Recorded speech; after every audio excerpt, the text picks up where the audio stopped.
एक नवरात्रे में जो पंचमी तिथि होती है, नवरात्रे की जो पंचमी तिथि है, उस पंचमी तिथि के दिन अशोक सुंदरी का जो स्थान होता है उसको समझिएगा थोड़ा सा। जैसे ये शिवलिंग है और ये जलाधारी है भगवान शंकर की। ये शिवलिंग, ये जलाधारी, और जलाधारी में जो जल बहता है उसमें बीच में जो मोटी सी लाइन रहती है वो अशोक सुंदरी होती है। जैसे कई बेटे हैं, बेटियां हैं, कोई व्यक्ति व्यापार चालू कर रहा है, कोई व्यक्ति अपना नया भवन निर्माण कर रहा है, नए भवन में जा रहा है, या कुछ अच्छी दुकान खोलना चाह रहा है,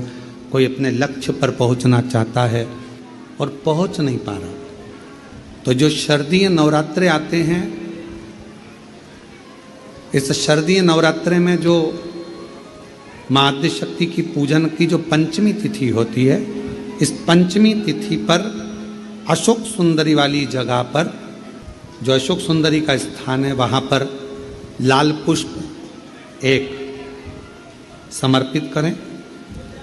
जो जलाधारी है, माँ पार्वती, जगत जननी, जगदम्बा, अम्बा, भवानी मैया, दुर्गा का हस्त कमल, इस पर 7 जगह पर कहीं पर भी लाल चंदन की बिंदी 7 स्थान पर कहीं पर भी रख दें, और 1 लोटा जल शिव जी को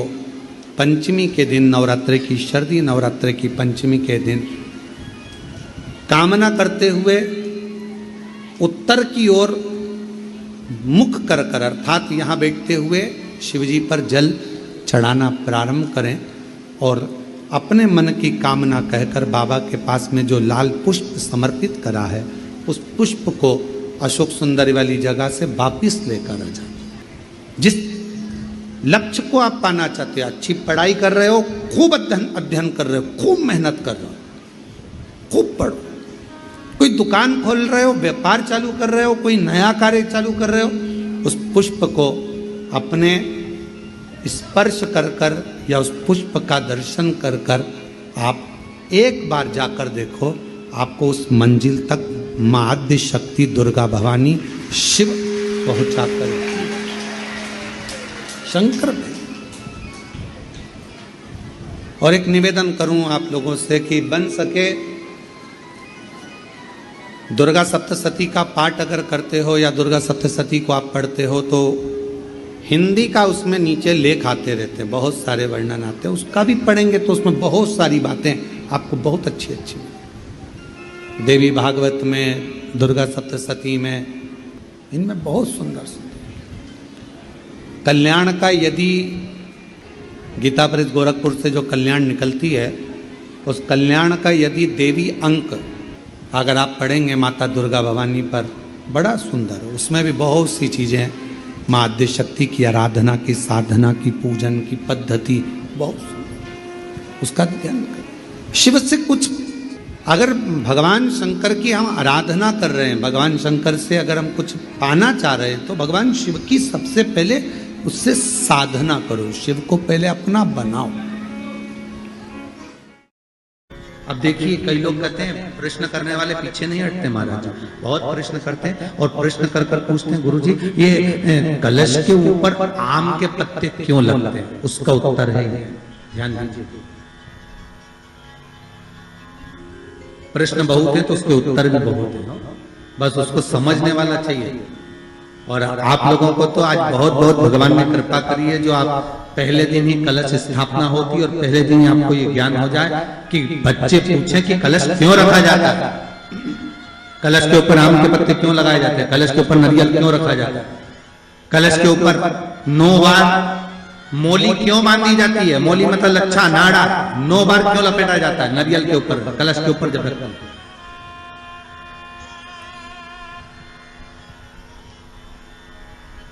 कलश के ऊपर जब जब श्रीफल रखाता है, नारियल रखाता है,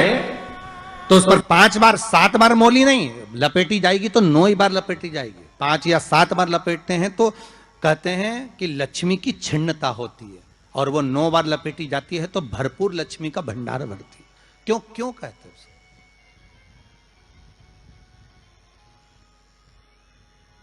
महाराज आम के पल्लव, तो मैं केवल आपसे इतना सा निवेदन करना चाहती हूँ, आपसे केवल इतना कहना चाहती हूँ कि प्रभु मेरे मन का संशय मिटा दीजिए, और जो आम का वृक्ष मेरे पति के साथ जलकर भस्म हुआ है उसकी विनती को आप स्वीकार कर लीजिए, आप उसके लिए भी कुछ कृपा कर दीजिए।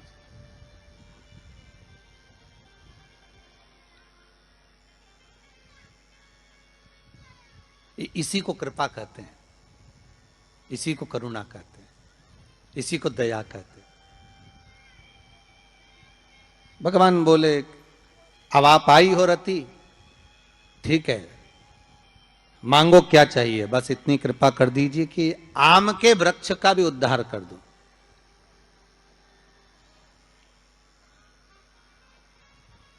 शिवजी ने कहा हम वर प्रदान करते हैं रति, जहां शिव और शक्ति है, जहां 33 कोटि देवता इस कलश के अंदर विराजमान होंगे, उस जगह पर स्वयं कंठ पर जहां पर मेरा निवास होगा, उस जगह पर ये आम के पल्लव अमृत के तुल्य माने जाएंगे, और इनका निवास हमारे ही हाथ में, हमारे ही हस्त कमल में विराजमान होगा, हमारे ही हाथ में। कितना सुंदर है महाराज जी। उस आम के पल्लव की महत्वता को जरा जानिएगा, बहुत बहुत ध्यान दीजिएगा। आम के पत्ते देखें आप लोगों ने, अरे बोलो जम के तो बोलो, देखें उसका प्रयोग कभी आप लोगों ने करा? आम के पत्ते का कभी प्रयोग कर कर देखिएगा। अभी तो नवरात्रि चल रही है, नवरात्रे में जब 5वां दिन नवरात्रे का रहे, चैत्री नवरात्रे का 5वां दिन रहे, और मान लो कि आपके घर में किसी बच्चे की, लड़के की या लड़की का या मंगल विवाह नहीं हो रहा हो, या शादी नहीं हो रही हो, या उस लड़के लड़की के लिए बहुत प्रयास कर लिया आपने और उसकी शादी हो ही नहीं रही, अथक प्रयास आपने कर लिया और उसका मंगल विवाह नहीं हो रहा, तो ये देवी भागवत में स्पष्ट कहा गया, देवी भागवत में वर्णन किया गया है, देवी भागवत में वर्णित किया गया, और देवी भागवत में कहा गया कि आम का जो पत्ते होते हैं, आम का जो पत्ता होता है, आम का जो पल्लव होता है, उस आम के पत्ते पर हल्दी और सिंदूर, इन दोनों से स्वस्तिक का निर्माण किया जाए। देवी भागवत का संवाद है, बहुत ध्यान देना महाराज। जिन कन्याओं का विवाह ना हो पंचमी के दिन, नवरात्रे की कोई सी भी पंचमी, मतलब जो पंचमी तिथि पड़ेगी, कोई भी नवरात्रा हो, चाहे वो 4 नवरात्रे में से, चाहे वो पौष का हो, अश्विन का हो, चैत्र का हो, आषाढ़ का हो, किसी भी नवरात्रे में आप कर सकते हैं। एक